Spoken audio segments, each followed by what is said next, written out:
Torah chez vous, une émission du grand rabbin Jacques Waknin. Chers amis, bonjour.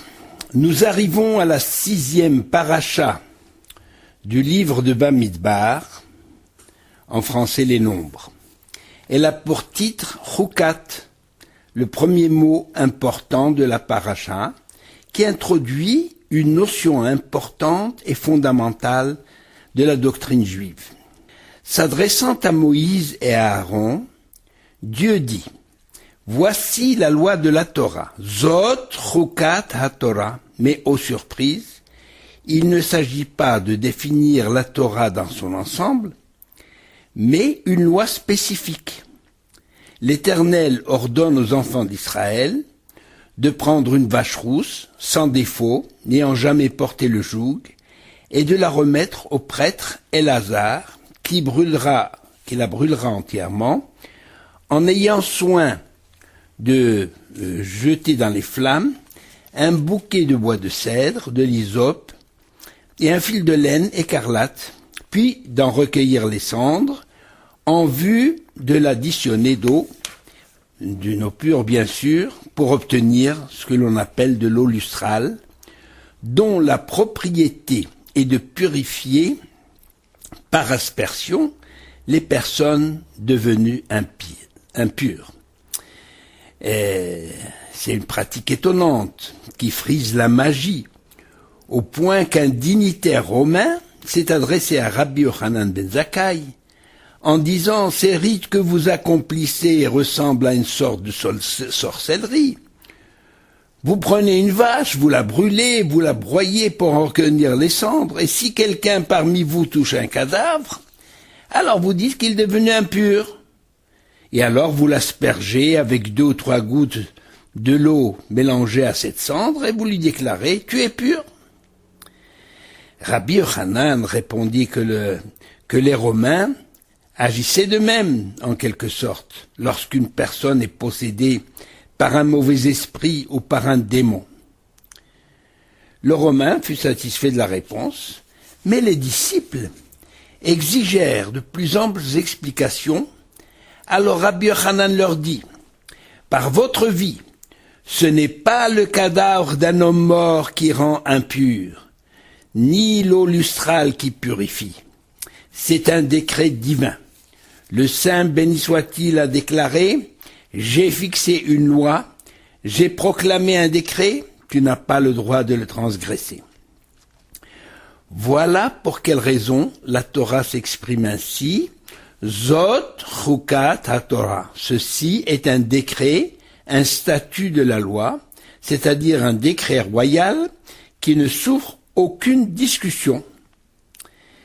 Mais la chose se complique lorsqu'on apprend que l'homme qui brûle la vache rousse et la manipule devient lui-même impur et qu'il est obligé d'avoir recours à l'eau lustrale obtenue à partir des cendres de cette même vache pour se purifier. Il s'agit donc d'une loi particulière qui sort de l'ordinaire. Alors nos sages disent que le texte aurait dû s'exprimer ainsi. Zot Chukat HaPara. Ceci est la loi concernant la vache rousse. Comme à propos du sacrifice de Pessah, à propos du sacrifice pascal, où il est écrit Zot Chukat HaPessah. Dans l'Exode au chapitre 42, verset 43, voici le décret, la loi concernant le sacrifice de Pessah. Et ne pas généraliser en disant Zot Chukat HaTorah, ceci est la loi de la Torah, puisqu'il s'agit d'une loi particulière. Nous allons nous intéresser à ce titre insolite, Chukat, et nous découvrirons un univers entier de notions capitales dans la doctrine du judaïsme, ou pour employer un mot plus savant, des notions fondamentales dans l'économie spirituelle du judaïsme. Le mot Chukat vient de Chouka, c'est-à-dire une loi décrétée par le Créateur, qui est le Mechokek, le législateur. Chouka vient du verbe chakak, qui signifie graver dans la pierre ou dans le métal, tailler dans la pierre, mais aussi inscrire de manière indélébile. Voici quelques emplois de ce verbe rakak. Dans le prophète Isaïe, lorsque Sion se plaint devant l'Éternel de l'avoir oublié, Sion étant le symbole du peuple juif, Dieu répond par l'entremise du prophète Isaïe, et il dit, est-ce qu'une mère peut-elle oublier l'enfant qu'elle allait? Ou bien, j'ai gravé ton nom sur les paumes de mes mains. Et Dieu ajoute donc, il emploie le verbe rakak. Le même prophète, Isaïe emploie le verbe rakak pour parler des législateurs. Ça se passe au chapitre 10, verset 1. Il dit, malheur aux législateurs de loi iniques et aux scribes qui écrivent des sentences injustes. Donc un chok, traduit, que l'on traduit par le mot décret, est une loi immuable, dont en général le sens nous échappe. Même le roi Salomon, le plus sage des hommes, avoue que la signification du chok de la vache rouge, c'est ce décret de la vache rouge, dépasse son entendement. Le roi David désigne les 613 mitzvot, les 613 commandements inscrits dans la Torah par le mot Imarot. C'est dans le psaume 12, verset 7. Imarot Hashem, Amarot Théorot. Les paroles de l'Éternel sont des paroles pures. C'est-à-dire que le roi David a voulu parler de toutes les mitzvot contenues dans la Torah. Et en général, on divise ces mitzvot en 3 catégories. Nous avons ce que l'on appelle les eduyot, les témoignages. Ce sont toutes ces pratiques rituelles qu'on a reçues par tradition et qui sont bien sûr consignées dans la Torah pour célébrer un événement historique, par exemple l'observance du Shabbat en souvenir de la création du monde, ou Pessah en souvenir de la sortie d'Égypte, ou bien des mitzvot comme le port des téphilines sur les bras et la tête, qui est un témoignage de notre foi en l'Éternel, à qui nous dédions nos pensées et nos actes. Ça, ce sont les témoignages. Nous avons une deuxième catégorie de mitzvot qu'on appelle les mishpatim. Le mot mishpat signifie jugement. Ça veut dire, c'est des mitzvot qui dépendent de notre jugement, qui sont rationnels, logiques. Ce sont toutes ces lois civiles promulguées pour permettre la viabilité de toute société. À la limite, l'homme peut découvrir et promulguer ce genre de loi sans avoir besoin de la révélation de la Torah. Par exemple, l'interdiction du vol ou du meurtre. Et enfin, la troisième catégorie, ce qu'on appelle les chukim, chok, les ordonnances divines, dont le but et le sens ne sont pas nécessairement perçus par l'entendement humain, et dont le but et la signification nous échappent totalement. Même si, pour notre confort intellectuel, nous cherchons à leur trouver un sens, des raisons, une utilité, d'ordre psychologique ou social. Il en existe de ces chokim dans la Torah, il en est de nombreux, mais le Midrash ne cite que 4, dont la Torah dit explicitement que c'est un chok, et qui, généralement, portent des éléments contradictoires pouvant dérouter l'esprit humain. Ces 4 chokim sont les suivants. La loi sur le yiboum, qu'on traduit en français, la loi sur le lévira. C'est-à-dire que, normalement, un homme ne peut pas épouser sa belle-sœur, qui est devenue veuve, sauf si ce frère défunt n'a pas laissé d'enfant. À ce moment-là, le frère a le devoir d'épouser sa belle-sœur. Deuxième exemple, le sha'atnez, c'est-à-dire le mélange de lin et de laine. La Torah interdit de porter un vêtement contenant du lin et de la laine ensemble, mais la Torah permet d'attacher des tzitzit de laine à un vêtement de lin.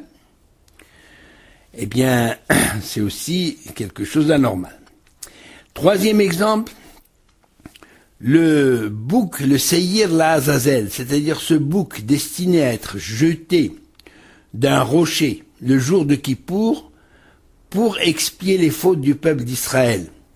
Mais donc pour purifier le peuple d'Israël. Mais il rend impur celui qui le conduit dans le désert.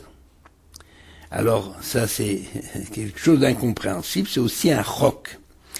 Et enfin la vache rousse, dont il est question dans notre paracha, qui rend impur par contact l'homme qui la brûle ou la réduit en cendres, alors que cet homme est purifié par les cendres de cette même vache.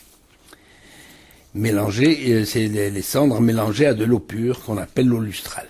Eh bien, toutes ces mitzvot de la catégorie des chukim, des décrets, on se sait de commun, ça veut dire que toutes les mitzvot de la catégorie de chukim ne se prêtent pas à une interprétation logique, rationnelle. Par exemple, en quoi le mélange de lin et de laine peut déranger la nature ou le culte rendu à l'Éternel. Ce que nos sages retiennent de cette répartition en 3 catégories, c'est justement que toutes ces mitzvot, qu'il faut les observer, aussi bien les mishpatim, celles qui sont logiques, aussi bien les traditions comme les haïduyot, bien il faut les observer comme si c'était des décrets indiscutables, comme si c'était des chukim. D'ailleurs, nos sages disent que l'homme s'enrichit beaucoup plus spirituellement lorsqu'il accomplit une mitzvah dont il n'arrive pas à saisir le sens profond que lorsqu'il croit en comprendre clairement la portée. En effet, l'effort à fournir est plus grand et lui permet d'acquérir une plus grande maîtrise de soi. Cette réflexion, eh bien, paraît contredire le devoir de l'étude, l'étude de la Torah, à propos de laquelle la Mishnah dit Talmud Torah keneged kulam, l'étude de la Torah équivaut à toutes les mitzvot réunies. Alors, en fait, ce n'est pas une contradiction, ce n'est qu'une contradiction apparente, car dans la réalité, plus on acquiert de connaissances dans l'étude, plus on s'aperçoit que l'on ne peut pas tout comprendre. Comme disait Socrate, tout ce que je sais, c'est que je ne sais rien. En fait, nous sommes face à une problématique davantage que face à un mystère. L'obéissance à la mitzvah doit-elle découler de la compréhension de la mitzvah, ou plutôt on accomplit certains actes uniquement par soumission à la volonté divine. Par exemple, tout le monde pense que tu ne tueras pas est un élément d'un système nécessaire pour maintenir l'ordre dans une société humaine. Mais pour un homme engagé dans la Torah, tu ne tueras pas n'a de valeur que dans la mesure où ce commandement émane de la volonté divine, sans autre considération, au même niveau que l'amour du prochain ou l'interdiction de consommer des insectes. La notion du bien et du mal est donc liée à la parole divine. Le bien ne signifie pas ce qui est désirable, agréable, ou qui procure une jouissance, mais ce que Dieu décide être bon pour la réalisation de l'humain en l'homme. Bien entendu, la Torah n'interdit pas de chercher à comprendre, bien au contraire. La Torah pousse à la recherche d'un sens à la vie, d'une signification à toute chose. Mais le vrai savant sait que toutes ces explications possibles et imaginables ne donnent pas la justification d'une loi divine dont les implications cosmiques nous échappent totalement.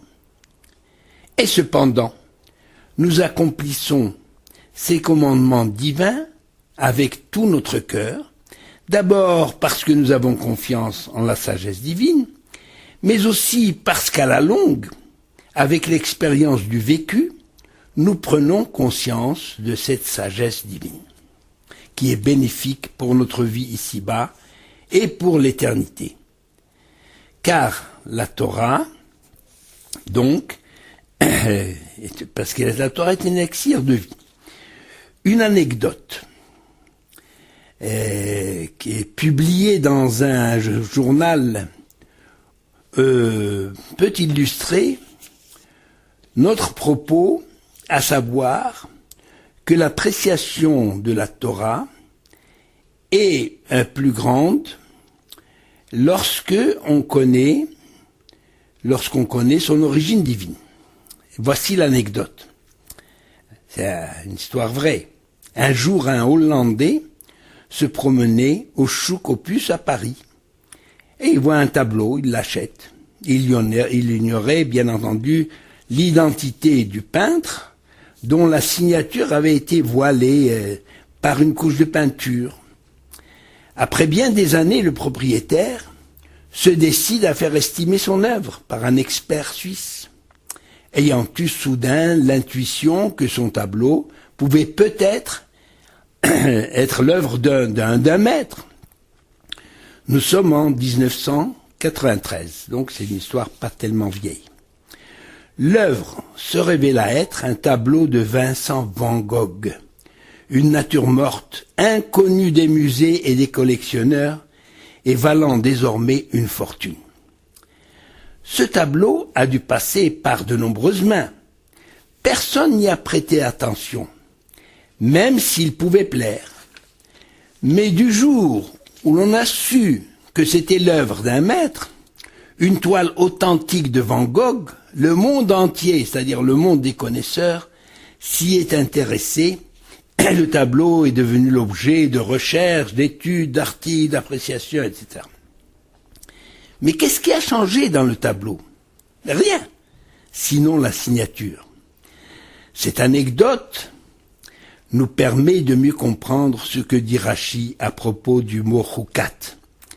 Rashi écrit « Étant donné que le Satan et les peuples du monde s'en prennent à Israël en disant « Qu'est-ce que cette mitzvah et quel sens a-t-elle » Alors nous devons leur répondre « C'est un décret émanant de l'Éternel, on n'a pas le droit de le remettre en question. » D'ailleurs, il n'y a pas que les nations qui réagissent ainsi face à certaines traditions juives.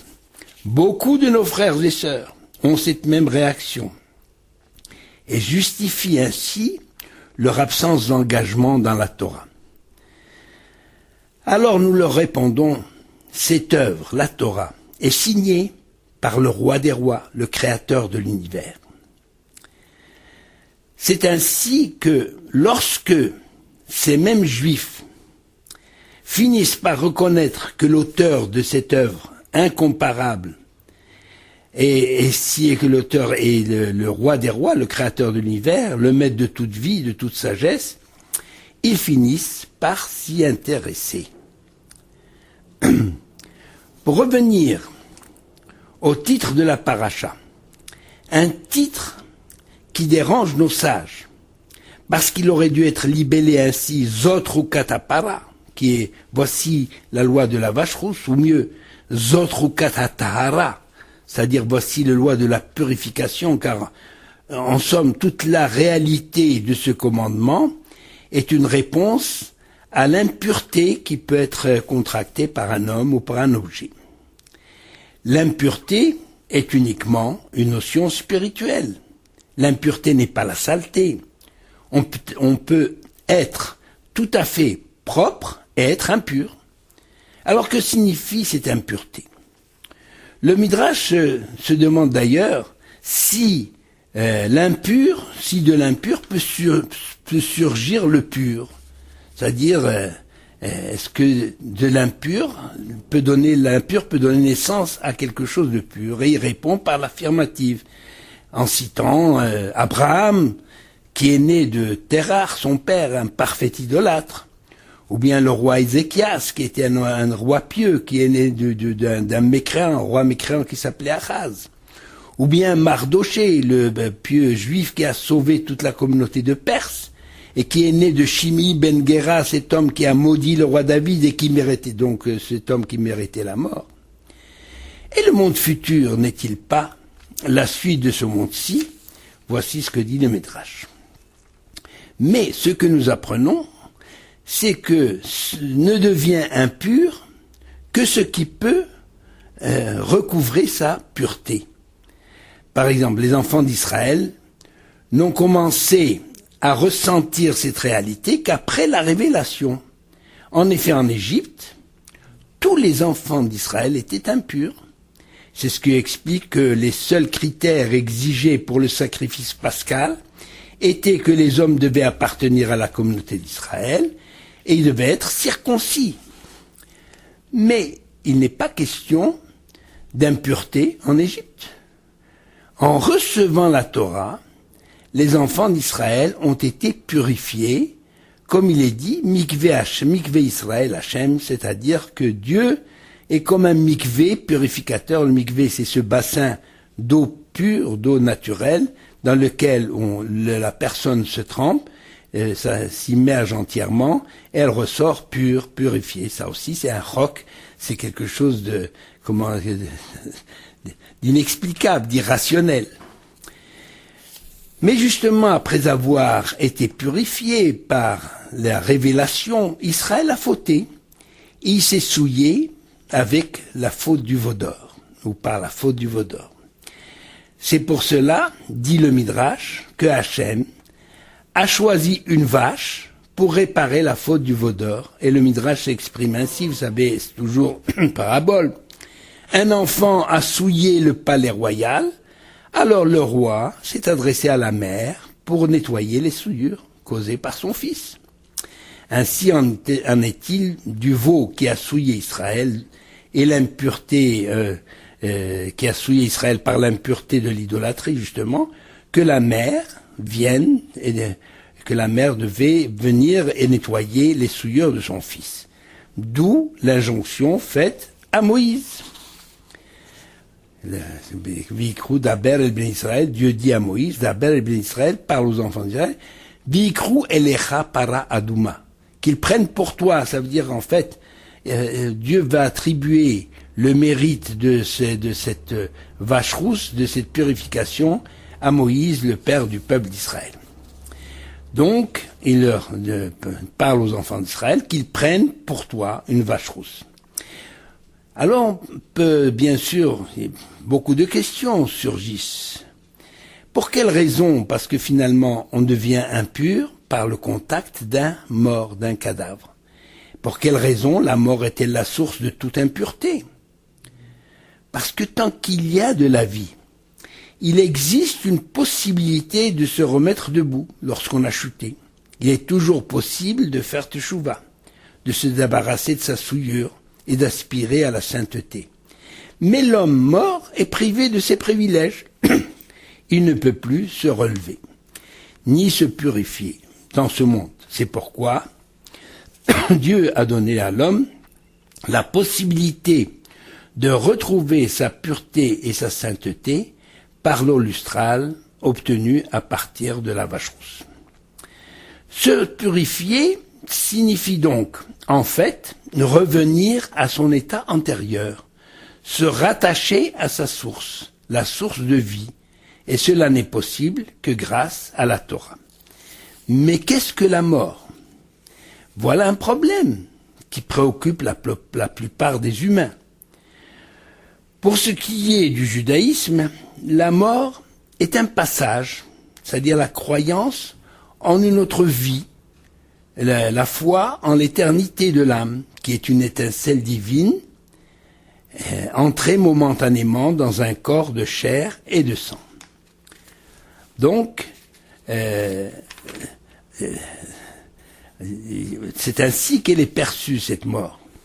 En effet, beaucoup de juifs qui d'ordinaire sont peu soucieux des pratiques religieuses se prennent soudain d'une ferveur religieuse ou plutôt rituelle au moment de la disparition d'un être cher. Ils ne se contentent pas de prendre le deuil en étant simplement tristes, mais ils veulent remplir leur devoir d'endeuiller dans les moindres détails, et le plus souvent en écoutant les directives les plus sévères de manière minutieuse, sans oublier bien entendu la récitation du Kaddish, le sacro-saint Kaddish qu'ils prennent pour une prière en faveur des morts, alors que le Kaddish n'est autre chose que la sanctification du nom de Dieu et la soumission du récitant devant la grandeur et la justice divine, Dieu qui est plein d'amour pour ses créatures. Il faut qu'il en soit ainsi, il faut se féliciter qu'il en soit ainsi pour encourager. Et de telles pratiques, il faut les encourager, parce qu'elles démontrent qu'il existe des domaines auxquels l'homme n'a pas accès, c'est-à-dire qui dépassent son entendement, et pourtant, cela ne l'empêche pas d'accomplir certains actes dont le sens lui échappe totalement. Nous nous trouvons devant une situation paradoxale face à la pratique religieuse, le deuil mis à part. En effet, le juif, comme tout le monde, sait qu'il est impossible de tout savoir, de tout comprendre. Il utilise la science, la médecine, la technologie sans la moindre idée du principe de leur fonctionnement. Mais justement, là où nos frères deviennent exigeants, c'est dès qu'il s'agit des mitzvot. Et ils n'agissent pas, il n'en est pas ainsi, sauf pour le deuil, je l'ai dit. Et ils deviennent tout de suite, ils sont exigeants, ils veulent tout comprendre avant d'accepter de mettre en pratique une mitzvah. Et ils attendent des réponses immédiates, en se tenant sur un pied, des réponses à des notions qui mettent en jeu de nombreux principes et qui nécessitent de nombreuses études. Alors qu'en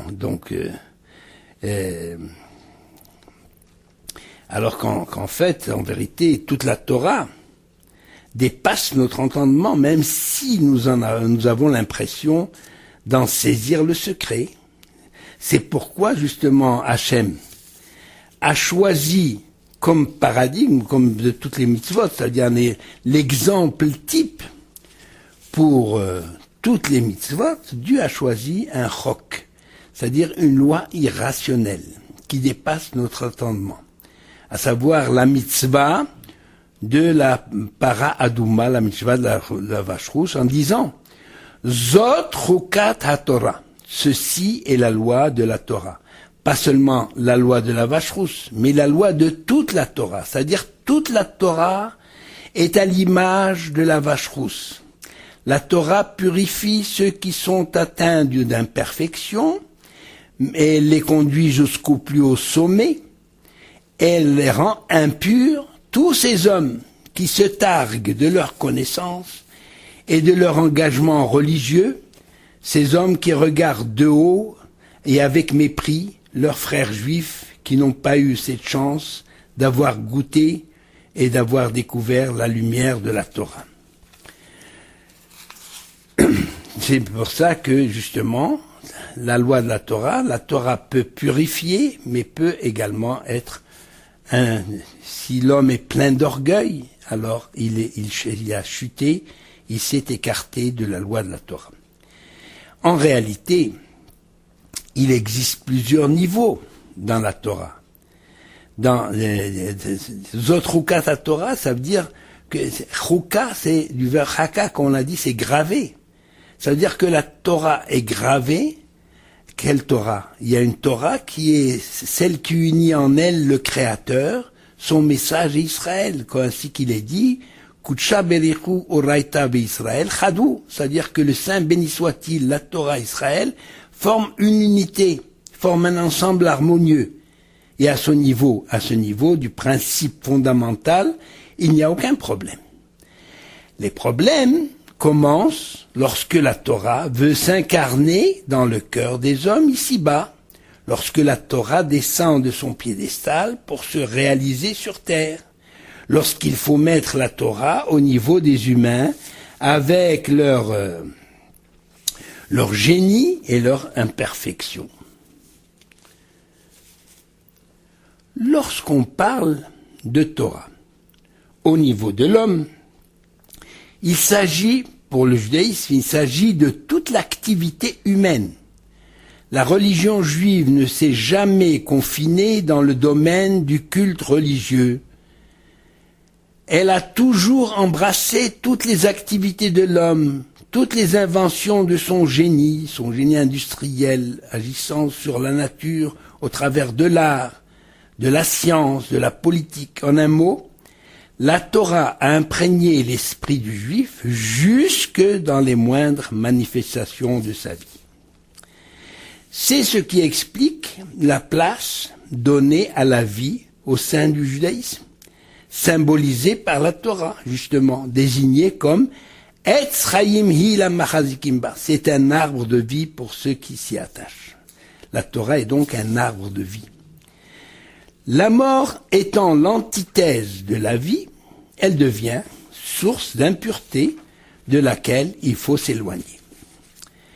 La leçon immédiate de cette loi du pur et de l'impur incite les endeuillés qui viennent de perdre un être cher de reprendre le chemin de la vie et de ne pas s'installer dans le deuil. C'est pourquoi les règles du deuil, malgré les traditions variables d'une communauté à l'autre, obéissent toutes à la limite des pleurs et du deuil dans le temps. Donc, mettre de la distance par rapport à la mort signifie qu'il faut prendre le temps de vivre. C'est en ce sens que le Shabbat a pris tant d'importance dans la vie du peuple juif, au point qu'il a été dit « Le Shabbat a conservé le peuple juif davantage que les Juifs ont observé le Shabbat. » Cette institution, qu'aucune autre n'a encore dépassée à ce jour, permet justement à la personne accaparée par le monde moderne de préserver son humanité et le sens véritable de sa vie, c'est-à-dire le sens du véritable bonheur, de sa véritable vie. On raconte, pour illustrer cette idée, qu'un riche commerçant était accaparé par ses affaires du matin au soir et du soir au matin. Un jour, au lieu d'aller à son magasin, il se dirigea vers un homme de vieillard pour se rendre utile et profiter en même temps de la bibliothèque et de l'institution. Il a fait cela pendant un court instant, mais le lendemain, l'escapade a duré plus longtemps. Et notre homme se sentait revivre, humer délicieusement la liberté d'esprit et celle de son corps. Les clients, bien entendu, se plaignaient car il fallait chaque fois attendre que ce commerçant vienne ouvrir son magasin. Il finit par leur dire « Chers amis, imaginez que je suis mort. Allez-vous me reprocher de n'être point présent pour vous servir ? Eh bien, dorénavant, considérez que tous les jours, je ne ressuscite que dans l'après-midi. » Combien de gens prennent vraiment le temps de vivre, de se consacrer à eux-mêmes, à leur famille, à leurs amis, à leur communauté? C'est pourquoi la première question posée à l'homme en arrivant là-haut, après 120 ans, c'est la question est la suivante. As-tu fixé un temps pour la Torah? As-tu fixé un temps pour l'étude de la Torah? Ce qui signifie, as-tu fixé un temps pour comprendre ce qu'est la vie? Toute personne a une part dans la Torah, gravée dans le cœur de l'homme. Comme il est dit, et de même qu'il est dit, Kol Israël, yesh chelek, yesh lahem chelek leolam haba. Ça veut dire que tout Israël a une part dans le monde futur. Encore faut-il mériter cette place et la conserver. Et cela n'est possible qu'en ce monde, hayom la asoto, c'est-à-dire durant notre vie, dans notre vie terrestre. Et c'est là un décret divin. Zot chukat Torah.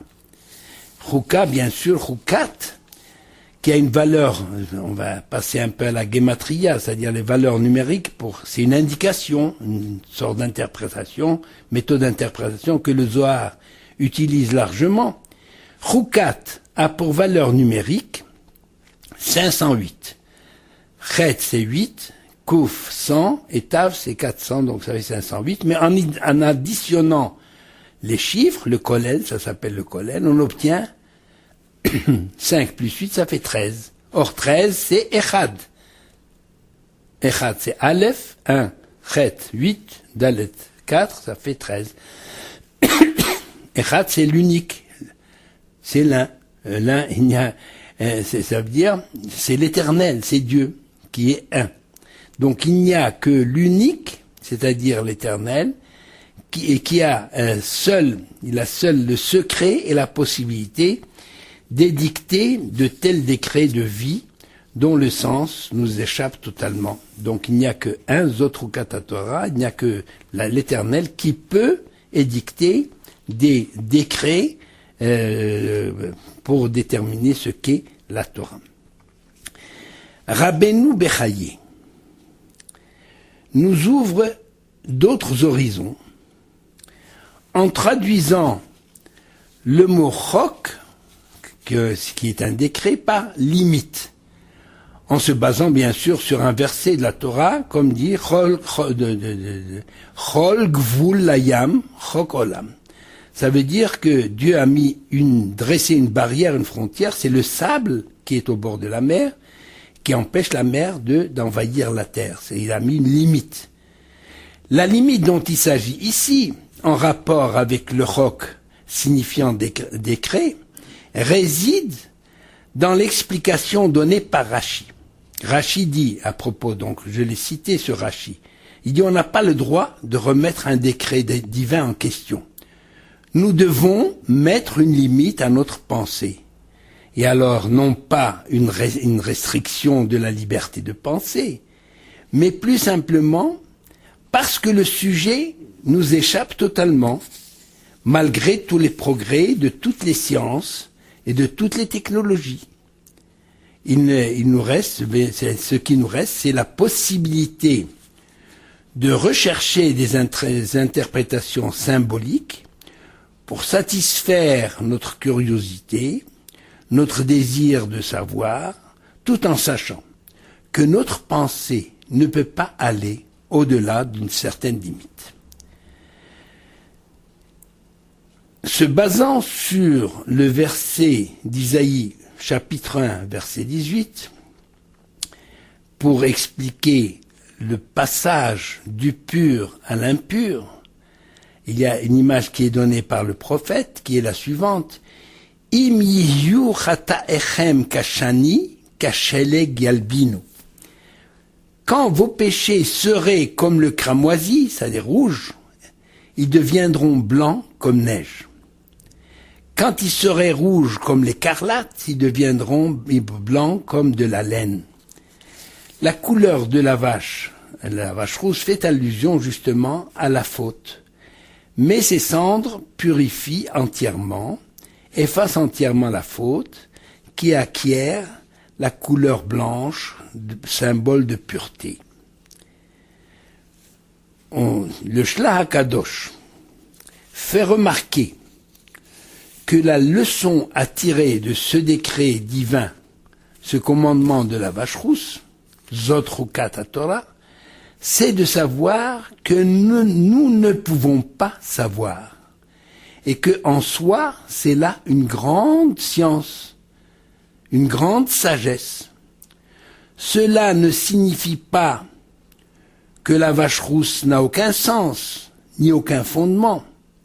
Bien au contraire, cette institution fait partie de celle qu'il n'est pas donné à l'homme de connaître. Alors que Moïse, lui, a reçu toutes les explications possibles et imaginables de la part de Dieu. Donc la Torah a un sens. Mais le sens profond, cette sagesse divine, ne dépasse l'entendement humain. L'homme est fait ainsi, il a des limites, il y a des choses qu'on ne comprend pas, Telle cette histoire que le Midrash rapporte. On raconte qu'un paysan, juif bien sûr, observant la Torah, était obligé de vendre sa vache pour pouvoir subvenir à ses besoins. Le païen qui l'avait acheté était heureux de son acquisition, car c'était une bête vaillante qui travaillait sans rechigner. Mais arrivé le jour du Shabbat, la vache s'accroupit dans son étable et refuse de se relever. Alors le païen se retourne chez le vendeur pour avoir des explications. Tu m'as vendu quoi? Qu'est-ce que c'est cette bête qui ne veut plus travailler, qui travaille quelques jours, qui montre c'est des choses extraordinaires, mais qui a des possibilités extraordinaires, mais qui aujourd'hui elle fait grève. Qu'est-ce qui se passe?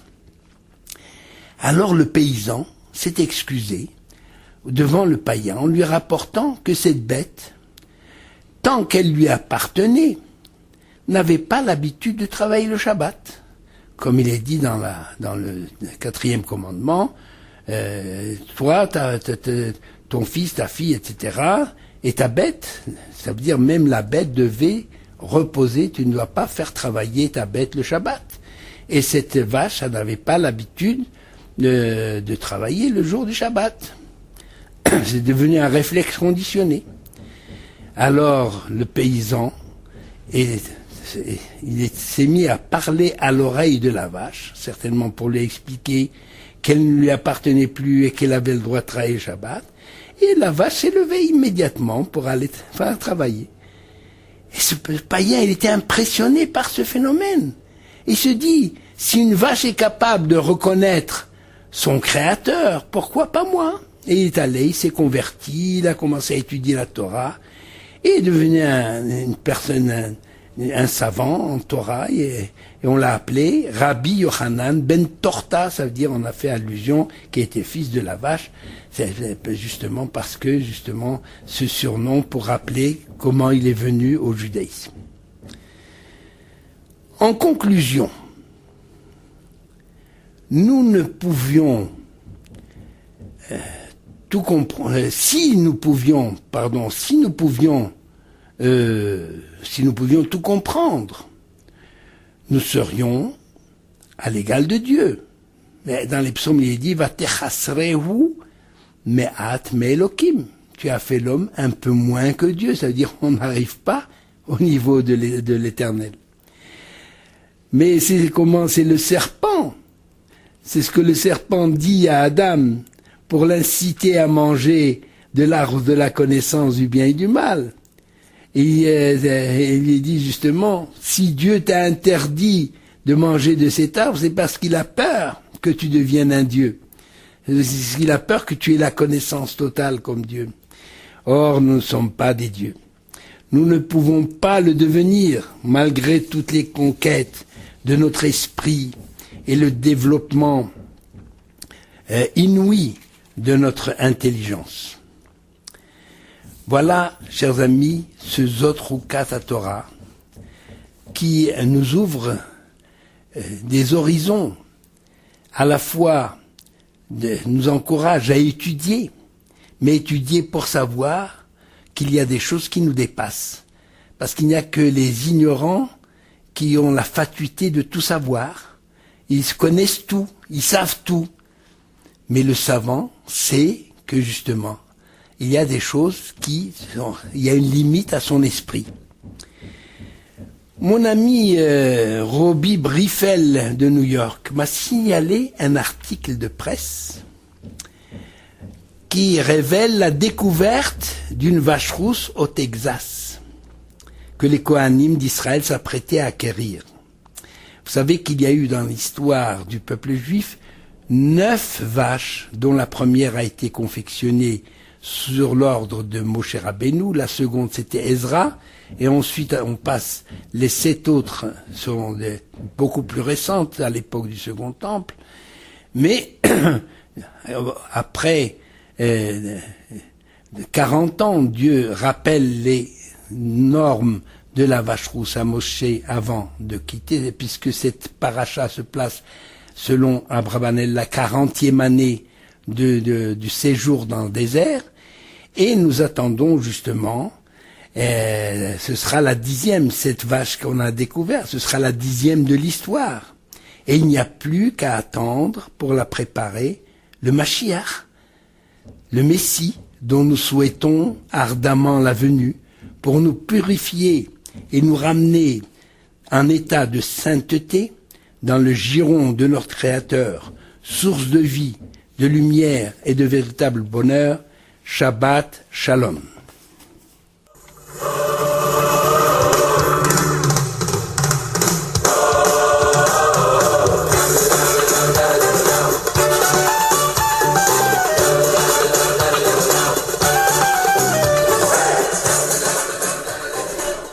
Vous venez d'entendre une émission du grand rabbin Jacques Waknin.